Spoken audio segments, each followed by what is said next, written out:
వెలుతురు తింటది ఆకు, వెలుతురు తింటది ఆకు, ఆకును తింటది మేక, ఆకును తింటది మేక, మేకను తింటది పులే, మేకను తింటది పులే. ఇది కదరా ఆకలే, ఇది కదరా ఆకలే.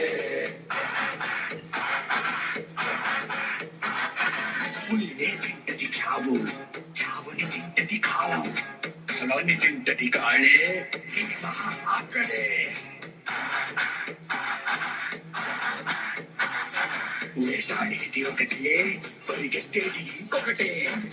దొరికిందా ఇది సస్తాది, దొరకపోతే అది సస్తాదే.